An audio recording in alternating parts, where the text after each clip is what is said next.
Welcome back, guys, to episode 2 of Last Frame. I'm Christina, and these are my two good friends. Hello, this is Dave, and I'm back from Hail Descent Forums. Hello, this is Roger. I'm from nowhere.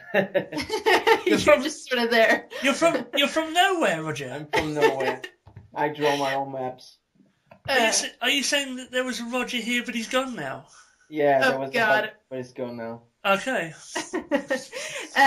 Anyway, what we will be talking about today is, real quick, we are going to recap E3, since that was a pretty exciting time for gamers, which has now passed, but we're still going to talk a little bit about that. Mm-hmm. Then we will also cover State of Decay, which is a new zombie sandbox game released by Undead Labs. Anyway, we'll get back to that. We will also be talking a little bit about found footage movies. Wow. That's a little special right there.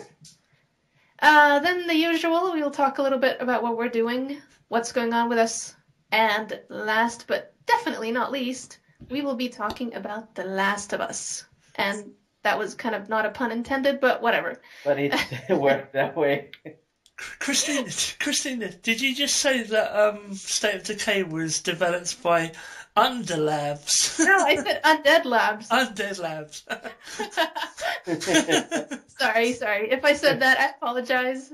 Yeah, you guys noticed that there were zombies wearing T-shirts with the logo. Yes. Oh my god. It's funny. Yeah, I think I noticed a couple actually. Yeah. Okay, so let's get right on with this, and let's just talk about E3. Okay, so as we know, E3 kicked off slightly earlier than usual. I think it kicked off on Monday this week rather than they normally start on the Tuesday, but it started off on a Monday. Obviously, the big thing is going to be the Microsoft Sony shindig that's going on. Oh yeah. How do you guys see that playing out? Well, sorry that I just started talking, but That's fine. I think that I was never a Sony fanboy or a Microsoft fanboy because I like games. Console for me is just a detail. Which is what it should be. Yeah, it should never be about the console, Roger, should it? It should always be about the games. And then, for now, it seems that the PS4 is the one, being a console game, because now the Microsoft they do not know what they want to do with the Xbox.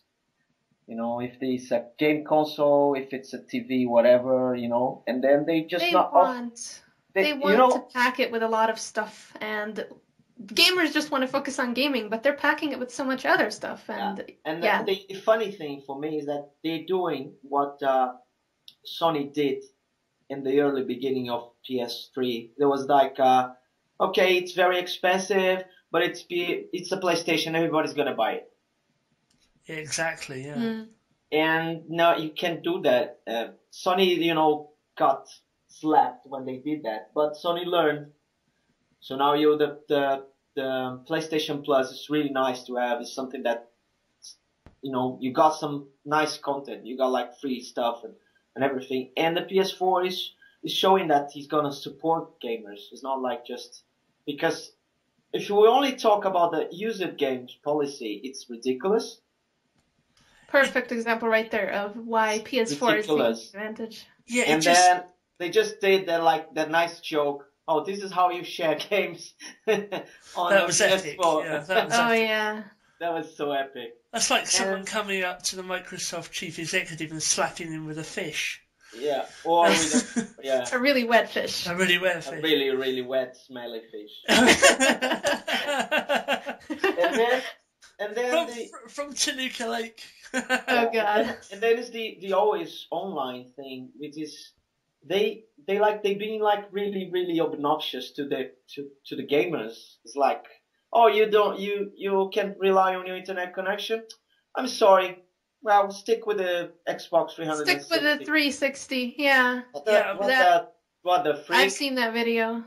It's like, okay, so the best way to promote your product is offending the customers Is that it? Yeah, I mean, how stupid? Sorry for interrupting. I just have to say this. How stupid are they? If they say, "Oh, well, if you don't have internet, just stick with the 360." People aren't going to do that. They're gonna stick to the PS4. I mean, Yeah. who's going to support Microsoft after making a stupid statement like that? That was really not good for them, I gotta tell you. I think Because that's what may have killed them. because the things that when I had a PS3 and it was wireless, it was always online because I had it online at the moment. But if I didn't have any internet connection, I would be able to play games. totally screwed, Roger. Yeah.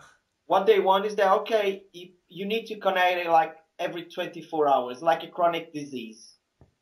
You need to have Yeah. your console, it's got a chronic disease. It needs a fix of internet every 24 hours, or you won't be able to play games. But wait, you can watch TV. Oh, well, Yeah. I won't even bother to I won't even bother to pay the $60 game I just bought. I'll watch TV instead and look at the game. Um, pretty cover, so yeah. but it's mad. So anyway, did either of you watch any E3 this week, either by live stream or have you seen anything on YouTube that Yes, jumped yes, out yes. at you? Well, yeah, you watch it like this as it was happening, Christina. Yeah, live stream, yes, I did watch Yeah, it. I kind because of had. yeah, I had no internet connection, so yesterday night I went to IGN and they have this day one, day two, day three, but whatever, with a recap of everything that happened. So I watch it, and there are like some nice stuff there, like the Metal Gear Solid 5, which is Oh my god, that blew my mind. I'm so excited about that. yeah, and I think I made a post on Facebook saying that Kojima is the only one. Yeah, he sort of redeemed Konami. I saw that. Yeah, it's like Metal Gear Solid is Konami's Mario. Well, it Right really now. is if you think about it. They don't seem to treat any other franchise with as much respect as Metal Gear Solid. I think it's also because Kojima is such a strong um, character. He knows what he's Yeah. doing. He knows what he wants to do, and he's not just Has a lot someone of that. influence. Yeah, he kind of he doesn't follow orders in a way that okay, we're gonna do this now, and they say, oh, okay, I will do it, boss. No, no, I want Metal Gear to do this, and that, and he does it. So did anything else anything game wise stick out to you guys this week? Yes, actually. Tell us, Christina. Yeah. I don't know if you've been watching the whole thing, but I do recall that there was a game, I think it was Ubisoft. It was revealed during Ubisoft's press conference. It was called The Division, supposedly an entirely new game. And judging from the trailer, it seems to be some kind of post-apocalyptic game with a lot of, it's very, very huge open area. The graphics looked absolutely stunning. The first person. Yeah, and I don't remember if it was third or first person, actually. Was it just FMV or was it proper gameplay, Christina? No, there was some gameplay. Aha, okay. And there was two people talking on a radio and they were going up against something. I think there were human enemies, but I'm not entirely sure if there's gonna be, some kind of zombies or monsters, since in the FMV they did mention that there had been some kind of a apocalypse, I guess. So it's possible that we might get to see both. Maybe it'll be something like DayZ. Okay, interesting. So is that for PS4 or is that for next gen consoles or this one? That is PS4. PS4. Aha, okay. Might be wrong. But... Talking on the subject of horror games in general, was it the Evil Within, Roger, that was shown? Yeah, but yes. there was no demo for the public. It was just like a gameplay for the event, and we see some of. It was really short. I think it was like 2 minutes. Yeah. But it looks so right, and I told you, it looks a bit like Silent Hill 3. The color that they use and the rust and the blood remind me a lot like. But I got some concerns about Evil Within right now, which is this obsession with this big guy with a chainsaw. Oh dear God, they seem to be copying Capcom there. Yeah, and well, in a way, it's Mikami did the Resident Evil 4, yeah. 4, and he started with all this thing with the chainsaw. But it's the same thing with with the Silent Hill games now. Okay, enough of a big guy with a big cleaver, big hammer, big broom, big spatula or whatever. Okay, yeah, big spatula. Yeah. Oh my god, they need to implement that. Just a huge ass spatula. A big man cook, you know. So slicing you in half, he tosses you a burger, you know. You're like just forgot a cake inside the oven, and he feels guilty, and he goes to Silent Hill, and he takes like muffins and brownies. Yeah, this huge guy with a spatula. Oh dear God. And the other world is completely consisted of flour, you know. Everything is flour covered. The chasing sequence looked alright, and the guy, the chainsaw death was gory and nice, but that's I thought it was a bit overly generic, Roger, the chainsaw guy. I thought they could have thought something a bit more interesting there. Yeah, like a spatula. We already said that. But it was incredibly gory, so it probably gives you a hint of what's to come. That's going to be an 18 game all over the place, isn't it? Yeah, and but they had a really interesting monster though. It's the lady with the 4 arms and covered in blood. That's for me. It's like a really nice monster. I'll just tell you just quickly a couple of things that I saw that jumped out at me for either good reasons or bad reasons. I don't know if either of you familiar with the Thief series. Yes.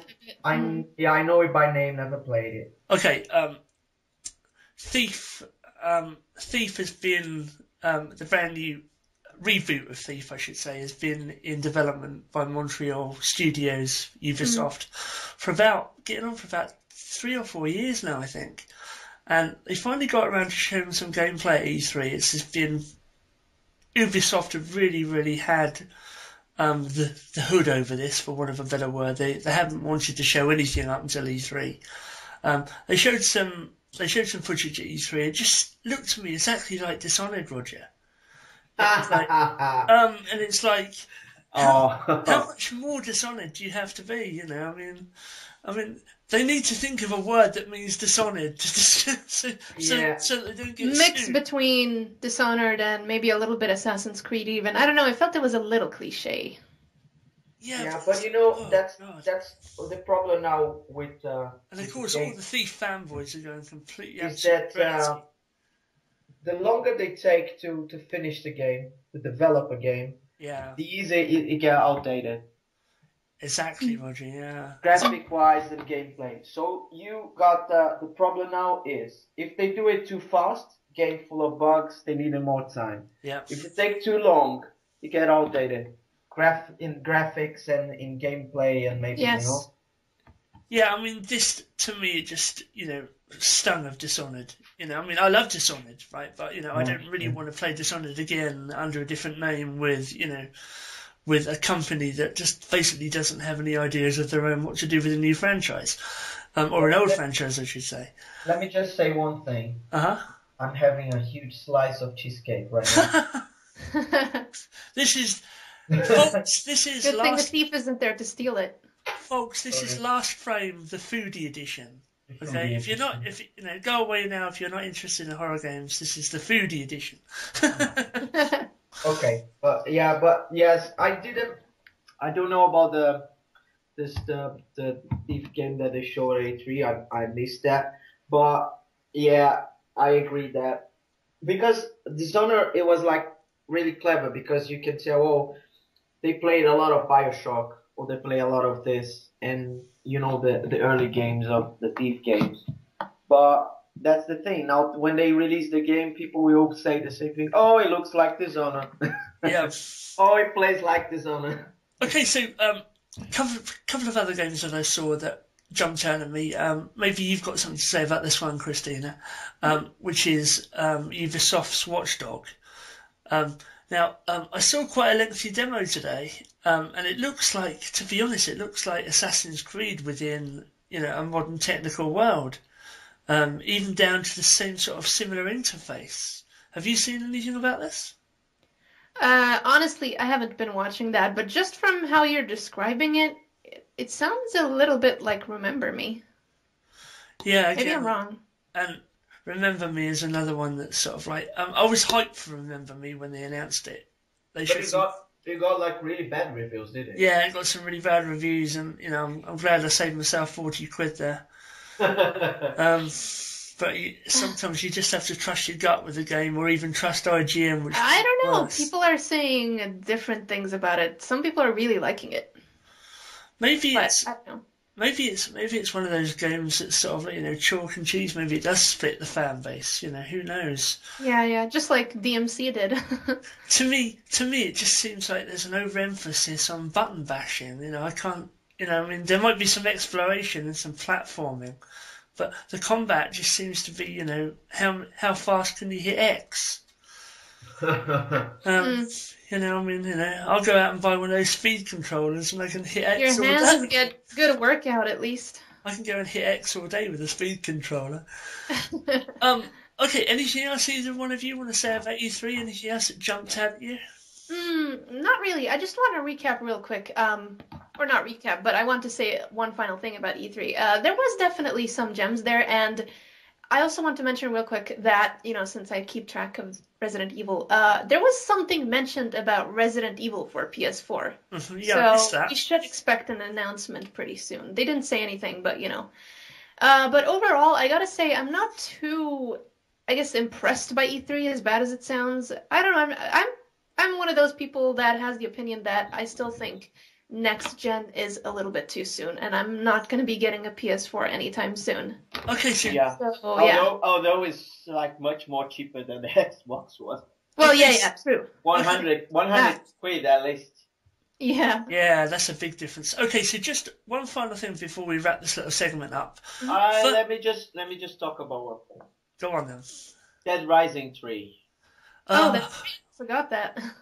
What, That- It looked nice. Call of Zombie Duty, whatever. Yeah, Call of Oh, the Duty God, yeah. Zombie. That's just. And All yeah. that charm was gone. All that classic Dead Rising charm. I don't know. I see a lot of people liking it, but I can see a lot of people starting to hate it too. What a Capcom, honestly. Well, I watched the video, and there's some stuff that I like. It looks nice. The do your own weapon, it's much better than in the second game, Which I missed.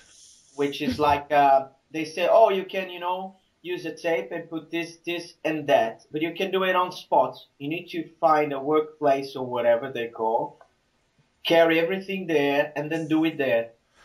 Oh, okay. That's a brilliant. So that's a good thing. You do that on spot. The guy Yeah, gets Roger, tape. you've just brought up a very interesting point, which I'm going to come back to later on when we talk about The Last of Us. Okay, but we really do need to jump on because time's ahead of us. Yeah. Okay. Just one last thing, super quick. Xbox One or PS4? PS4, no Yes. doubt. When I get the money, PS4. Okay, good. PS4. We're sorted. Okay, so now, do you want to lead us on to the next subject, Christina? Yes, which I believe was State of Decay, right? Ah. Yay! My game is on pause right now. Tell us about your experiences. Either one. Mine. Yes. Mine. Or Yes, Christina? go ahead. Well, I love zombies, so Really? I give it a try to any zombie game. There are some like really nice, and there are some that just promise you but they don't deliver. And State of Decay is this gem that they can just add DLC and add more stuff. And I think that I told Dave that maybe the future of horror gaming is Independent download. Yeah, games, and yeah. that kind of thing, which because it's cheaper. And I think they have like 30 guys and girls working on the game, right, Dave? Yeah. just I like mean, 30 it's a people. very Undead Labs isn't really big, so. it's a very limited team. And with like 30 people, it's an amazing I job.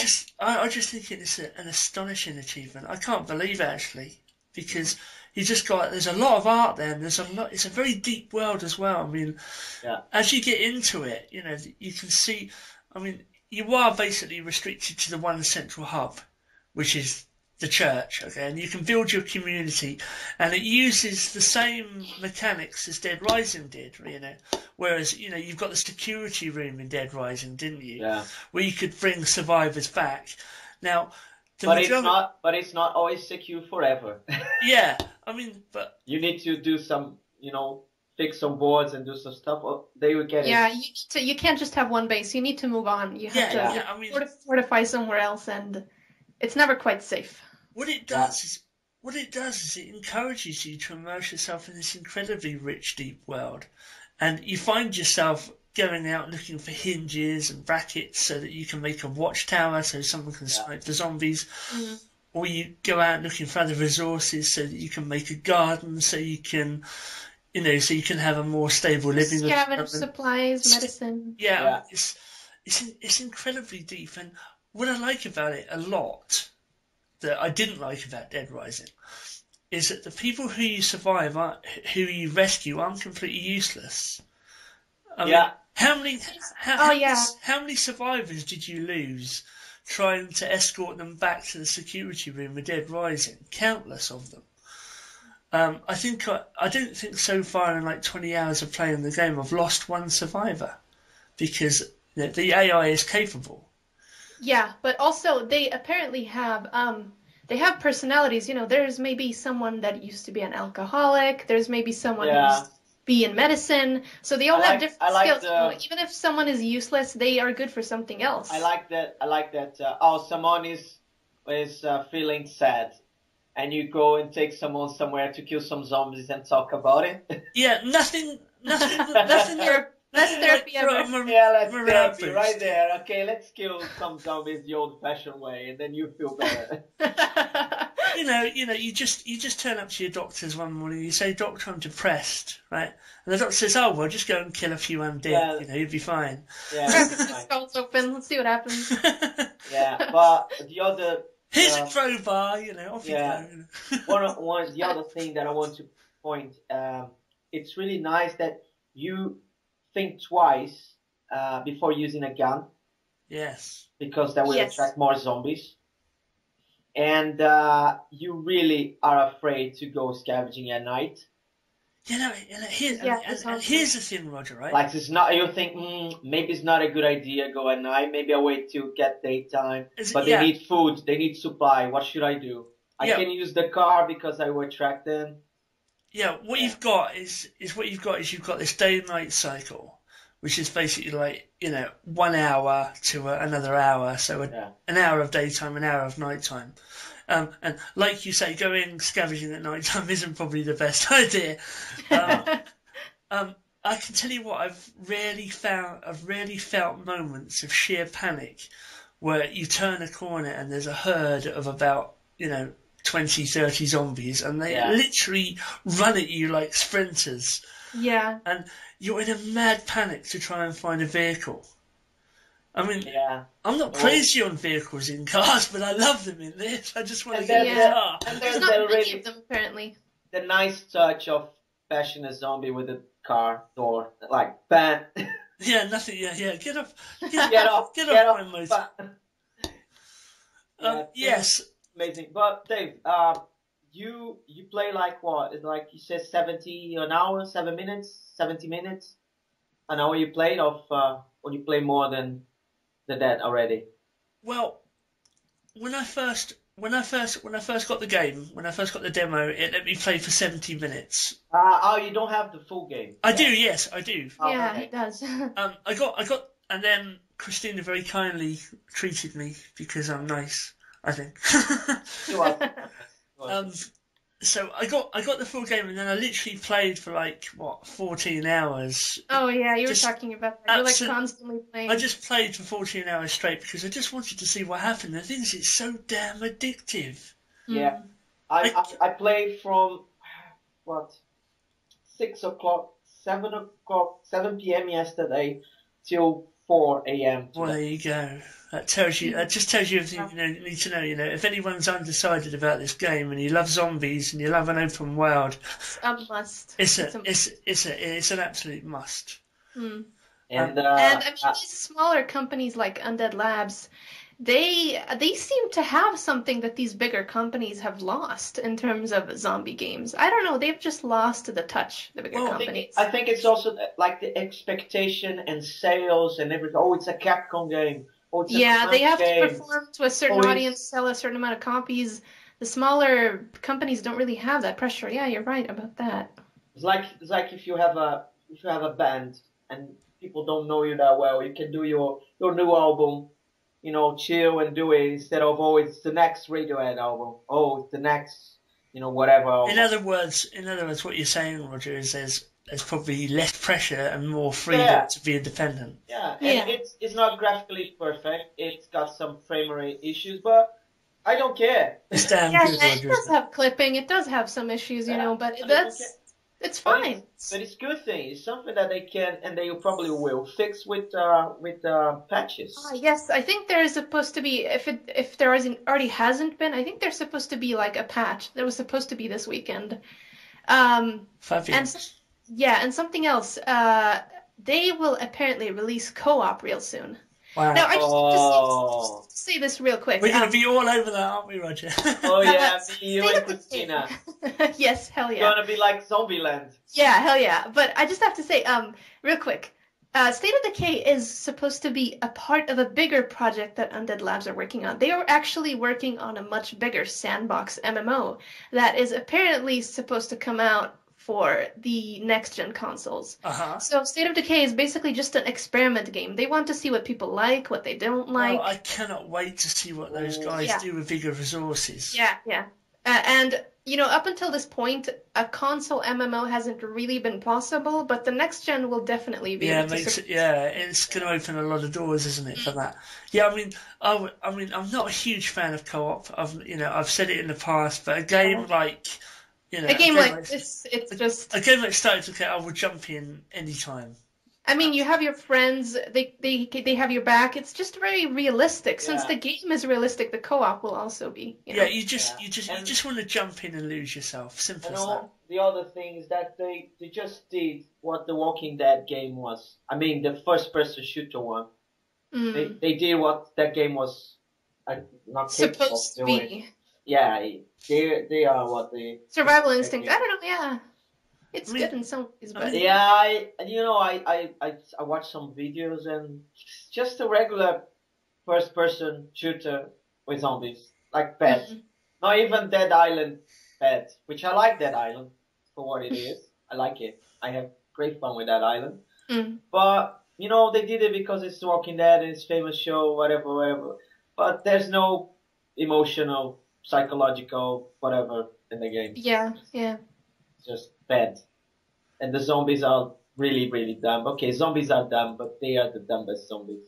I honestly think that with State of Decay, DayZ might have competition finally. When the MMO version comes out. I got tired of Dead Island very quickly, Roger. I played it for a couple of hours, but... I understand, but once you get to the town, to the shanty town, it gets more interesting. The island, it drags a little bit. But once you get to the town, it gets better. At least for me. So how many hours into that game? How many hours is it before you reach roughly the town, Roger? Because I seem to be wandering around the beach for an eternity. Maybe you just like beaches. Yeah. Well, I did the main. I like to do the main missions in kind of sandbox games. I mean.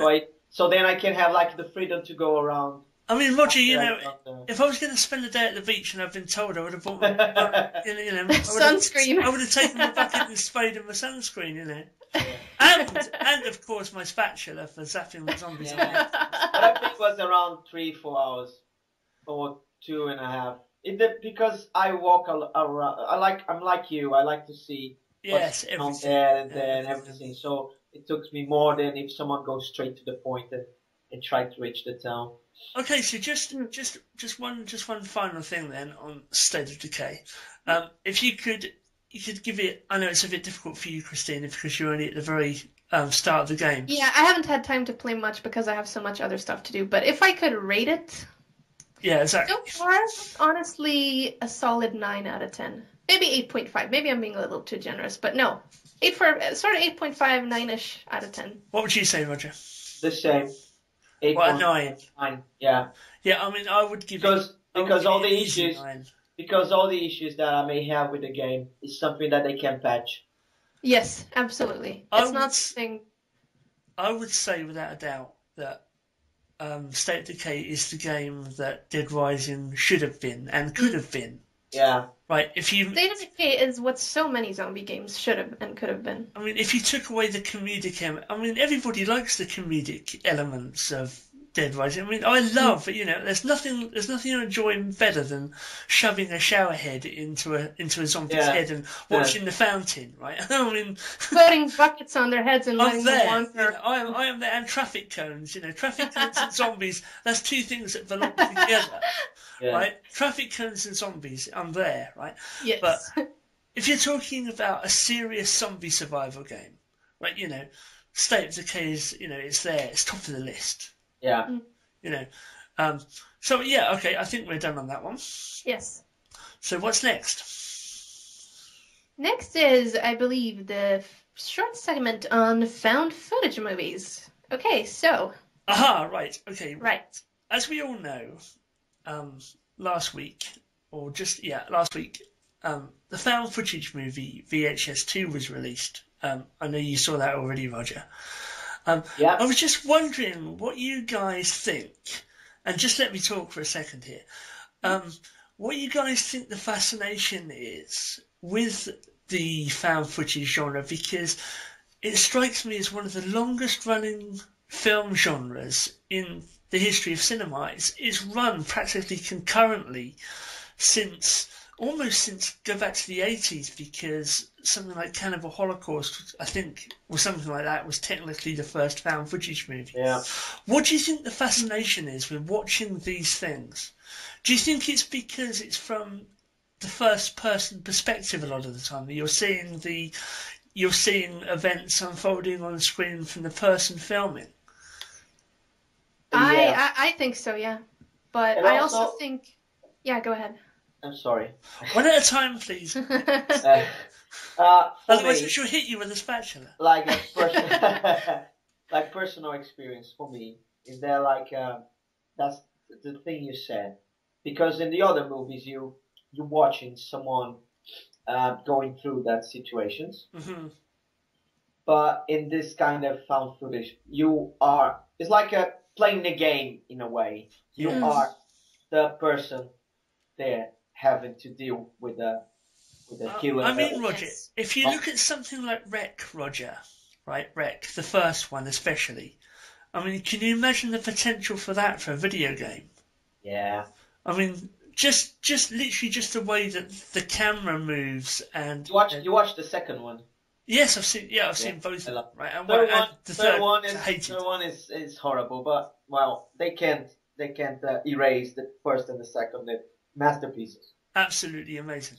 Okay, so I'm just interested. But there was a game that was in a kind of found footage. CJ was playing it. It was like a guy with a camera in an asylum. Oh yes, that's right. Yeah, that's the name of the... Yeah, that's absolutely right. That's a good point, Roger. Yeah, I don't know about it. What happened with it? When we're gonna get it? I think it's for PC only. Okay, so what I'm interested in from you guys is any found footage movies that you'd say head and shoulders above the rest, and also ones which you think are below par, if you have any. That's a tricky one. Okay, I mean, why you chew that over? I could tell you a few that I think are exceptional. I'd echo what Roger said there with Wreck. I would also say Noroi, The Curse, the Poughkeepsie. No, Roy, I agree with that. Poughkeepsie tapes. I'm not going to say Blair Witch. Oh God, no, that's too. I'm certainly not going to say Blair Witch. I like some stuff from Blair Witch. Yeah, I mean, you know, all the standing in the corner at the end because you've been a naughty boy. That's quite You know, chilling. I like. That's me. You know when they being attacked, by they hear some children. Yes. People in the woods, and they get like attacked while they're inside the tent. Yeah, right. And then they start running, and she looks and she says, "Oh my God, what is that? What is that?" In my mind, I don't know. Yeah, in my mind, it's that big furry baby, two-head baby from Silent Hill 4. It's me, but in my mind, that's what she sees. She sees the twins or whatever they call. And that would be holding enough. The spatula in each hand. That would be enough to shit myself that thing in a forest because. Roger, me too. I'd be the forest would be a damn sight browner and darker after that happened. That scared the shit out of me when I first encountered the shit. Okay, so anyway, do either of you have a favourite found footage movie, or are you sort of like nonplussed, or do you really like them, or what? I can like them. The thing with these movies like that is they definitely make it so that you can identify more with the character, you know, with it being first person. You just feel like you're more there. I also think maybe they are considered a little bit more realistic, you know, since it's like, found footage. Maybe it feels more real and thus more scary to people. But as for me, I was never a huge fan of them. But if I have to pick, I would say Wreck, the first one, because I did like that one. I saw it. And also Noroi. I've definitely seen that. It was a while ago, but I remember it. And you, Roger? I don't know this Noroi movie. Watch it, Roger. Roger, you trust me, Roger, don't you? Yeah, I trust you. Watch it. I trust you. Watch it. I hate Cannibal Holocaust with all my heart. I hate that movie. Spatula Holocaust coming to you soon. Spatula. I hate that movie. Because there's a scene that they are killing an animal. Oh God, don't, Roger, don't. And I hate that. I think that was so pointless. Don't. I couldn't even look at it, Roger. That was just too much. I just couldn't look. I think that's a low point in movie history. Why do you think? Just one last thing on this subject, okay? Why do you think the found footage movies are produced so often? Do you think it's because they're cheap? And secondly, why do you think it's endured? You know, because I mean, I just went into my local video shop just recently, right? Because I wanted to do a little bit of background for this, and I counted something like 70 movies. Right, and a majority of them, I'd say 30-40% I haven't seen, and that's a lot for me because I try to keep up, and just basically the same formula. You know, we go into hidden, you know, crew visits an asylum, crew visits a telephone box, crew visits wherever, you know. Grandma's haunted shoebox, you know. So anywhere where we can stick a camera, you know, we'll have a film, you know. Why do you think, you know? Sorry. Well, I think that it started really strong, like 2 days ago. It started really strong around like 2 years ago or 3 years ago. Right, really strong again. I mean, I think it's because of YouTube and the thing that everybody got a video camera with nice quality in the smartphones. Yeah. And now it's kind of resonates more. So you're saying, so what you're saying is because, you know, high-end digital equipment is available now, and it's pretty easy for anyone to sort of get on board. And it helps the immersion thing that, that happened, really, that's true, you know? Because it looks like a video that you could make with your cell phone. Kind of feel a bit part of it. You know? Yeah, and, I that, but I also think that, like you said, with the whole YouTube thing, and it's just become something a little bit of a pop cultural trend, I guess. Yeah, I mean, I just can't see any end to it though. It's just, I mean, I love found footage movies as much as anyone else, but I just cannot see an end to it. It just seems to be like a constant stream now. I mean, Hollywood have even had a few goes at it with things like, Cloverfield, albeit at a much larger scale. But there just seems to be a massive amount of sort of independently produced found footage movies.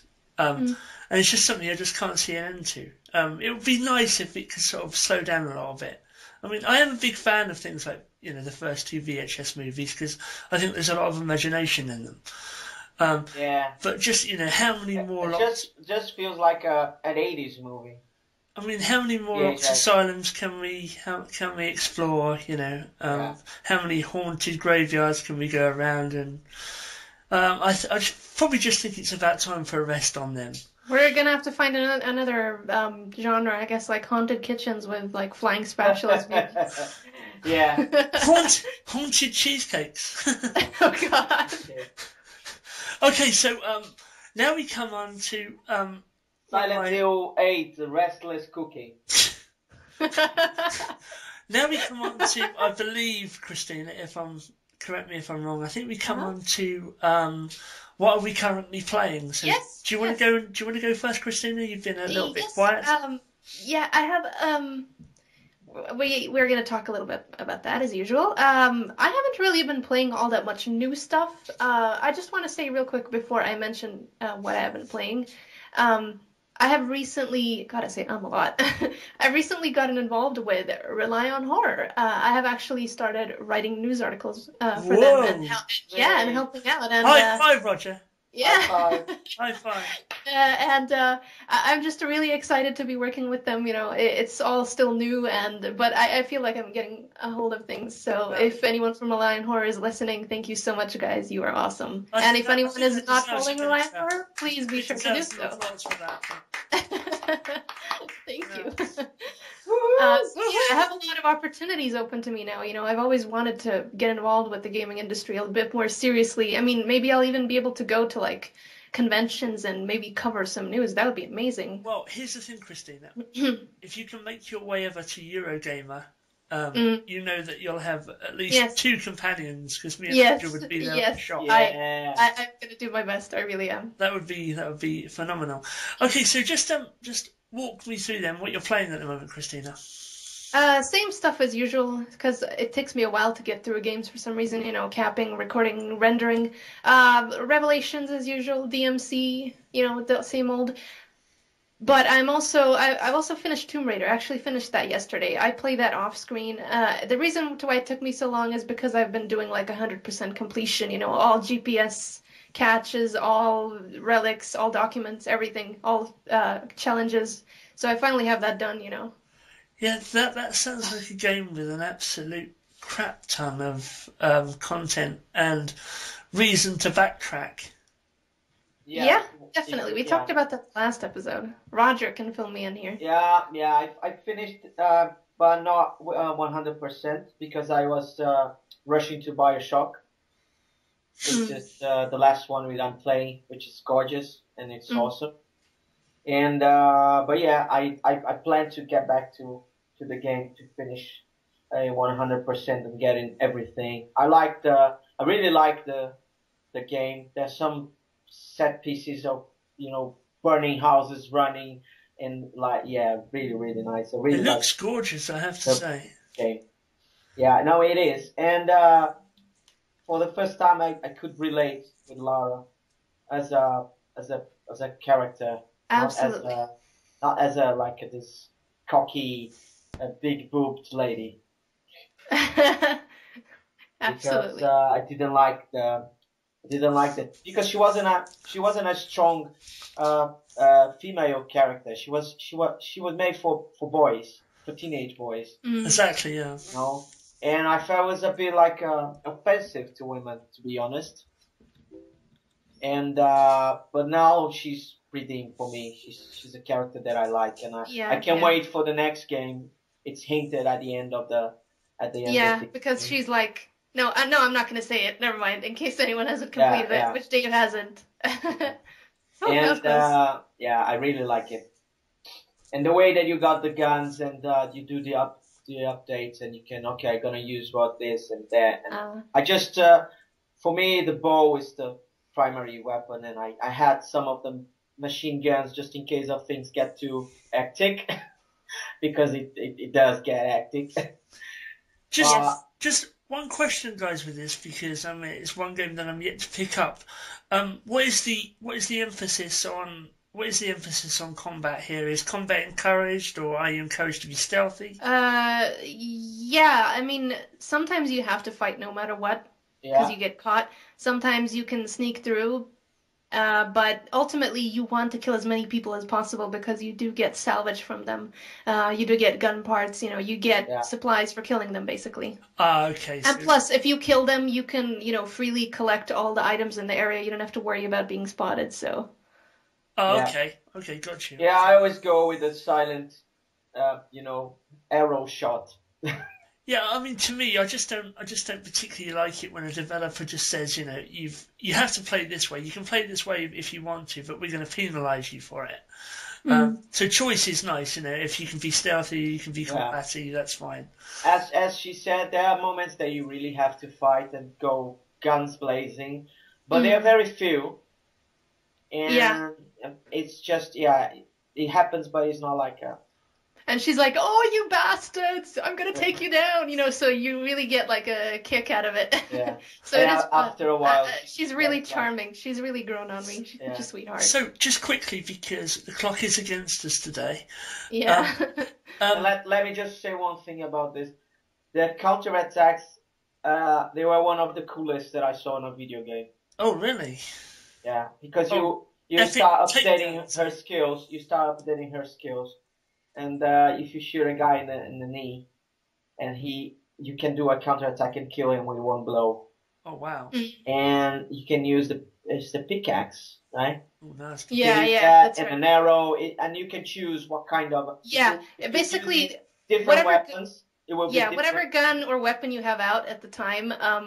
That changes how you do the finishing move. Okay, so it's like a contextual finisher, you mean? Depending on what weapon you've got. Oh, nice. Exactly. Okay, it's not just the same generic animation over and over.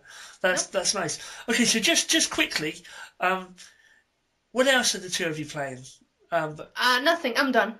For me. And you, Roger, you're just on Bioshock Infinite, yes? Well, Bioshock is on hold for now because I want to play State of Decay. State of Decay. That's right. Okay, my people, they need me. They need food. They need food. They need spatulas, Roger. They need me. There's a spatula apocalypse. You better get out there on your ass and look for something. Oh dear God! If we don't name something about this podcast episode with spatula, then I don't know. No. That's the spatula episode. Spatula the food edition. Okay, so just quickly to wrap this up, because like I said, the clock is against us. Would you give a score to Tomb Raider, the two of you?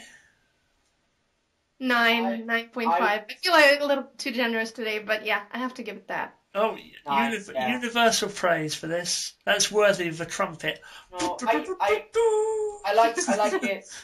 It's a good game, and it was a labor of love. You can see at the end when the credits roll, they post pictures of the guys, the developers, and they say thank you very much for playing the game, and you feel that they really enjoy doing that. Yeah, that's something I never noticed before. Actually, they're like, "Thank you for taking the time to play this game. We hope you had a good time." I don't remember seeing. Usually don't see that. I think Silent Hill Downpour got that, but few games got that in the end.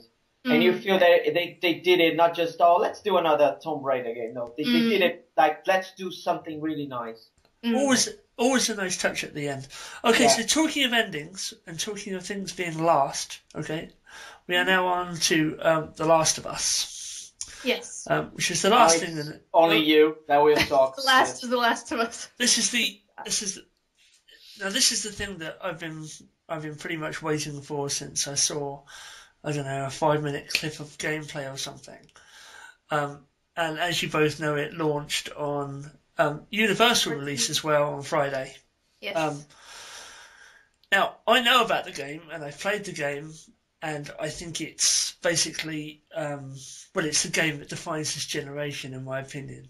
It's head and shoulders above anything else that's amazing. Absolutely. You know the Edge magazine. They give it a perfect 10. It's worth it. It's gotten a lot of and that magazine, they like really, really harsh reviews. Yes, yeah. Roger, what it is, it's not just a video game. It's a piece of interactive art, and I don't mean that in this sort of Heavy Rain way either, where I mean, even though Heavy Rain is considered by many as I mean, that's going to be another game that people are going to look back at in the years' time and say, what a phenomenal piece of work it was. With Last of Us, you've got that control has been given back to you that wasn't in Heavy Rain a lot of the time. We've got button prompts. Last of Us is that good. I'm saying it is that good, and the emotional impact of that game within the first 15 minutes will stay with you for the rest of the game. Oh. I only watched a few cutscenes, like, just at the real start, because I actually pre-ordered the PlayStation 3 Special Edition of The Last of Us. Whoa! And I'll be doing an unboxing video of that. So yeah, I finally cracked, for The Last of Us. That was like, that was it, I'm getting a PlayStation 3. Yeah, I was. That is funny you mentioned, because I saw a game yesterday and they had it, and I thought, well, when I get a PS3, I'll get this edition. Yeah, definitely. Should go for it. Yeah, because I would get a PS3 especially for Last of Us. Yeah. Just a few words about the environments and absolutely the crafting system, which is what we were talking about earlier. Do you remember you were talking about Dead Rising earlier, Roger? Yeah. You said you had to find a bench to do your crafting. Yeah. So if you wanted to sort of like make anything, the ingenious thing about Last of Us is that your character Joel has this backpack, and you can craft in real time. So if you need a shiv or a med pack, you can literally just craft in real time. I like that.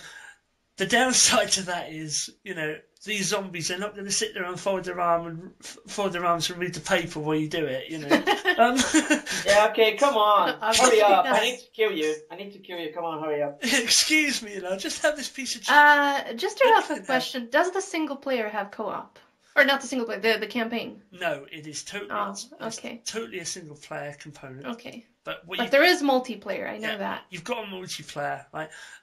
For me, the single player is where it's all at, because you are going to be terrified of this game. I'm not going to be just terrified. I think I'm going to cry my way through the game. These games just really touch me on a deep level because, you identify. Roger, there's creatures, in this game that are called clickers, And I haven't been so terrified of anything since Shavito. Right, that sounds good. These are monsters, Roger, right? You do not want to mess with these guys, right? Right, talk about creeping around on eggshells, and I could hear my heart in my chest, in my head. Oh my God, that is wow. I remember a game that has done that to me in a long time. I've been playing video games for a long time, and I don't think I've recalled having such panic. Just trying to get through a very small area where you may have 3 or 4 of these clickers walking around, and they operate like bats. They're blind. I mean, they're human. Sound. They're completely upright and humanoid, but they've been completely taken over by this parasitical thing. Oh, spoilers! Well, it's not. That's in any. Spoilers. That's in any Naughty Dog press release, Roddy. I didn't read it. Sue them. I blocked myself to any kind of video after the first trailer and the first gameplay last year. I just blocked myself. I decided to do that with the games that I'm interested in. Okay. Yeah, I was just going to say earlier when I started talking about the special edition, I watched a few cutscenes, but that's it. I remembered, oh my God, I can't watch anymore. Yeah. That's what a good game like that does to me. I just can't. I literally can't watch anymore. It's a game, Roger, once you boot it up, you're going to kiss your weekend goodbye because you're just not going to want to turn the thing off.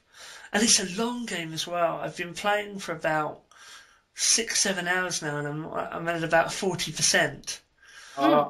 Okay. So it's going to be a 15-16 hour game, and I'm exploring absolutely everywhere. but it's absolutely gorgeous.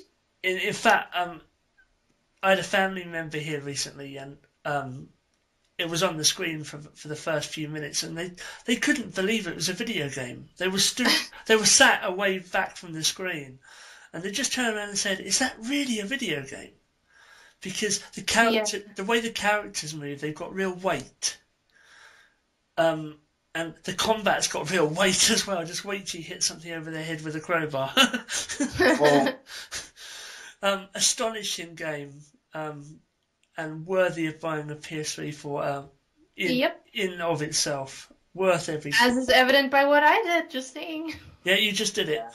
Okay, folks. So yes, let's wrap it up. That's gonna be our lot for this episode of Last. Yeah. So yeah, my plans now is I'm gonna play State of Decay until I save everybody. I'm just now in this really long road trip to find a new home. You're in the Spatula zone, Roger. Yeah, I am. And the map is much more bigger than the central hub. I thought it was just that small town. Oh, it's massive. You go to the road and it just go, and it's like far away where I'm going, and I'm just very excited to get there. Okay, so Roger. Okay, so this is me, Dave, Tubac, signing off. Thanks very much for listening. We hope to be back again next month. Indeed. This is Roger Gomez from Nowhere with a Spatula. This is Christina Marquez from all over YouTube. No, but where's your spatula? Thank you so much, guys, for listening, and we'll be back next time. Hope you enjoyed this episode. Thank you. Bye. Bye.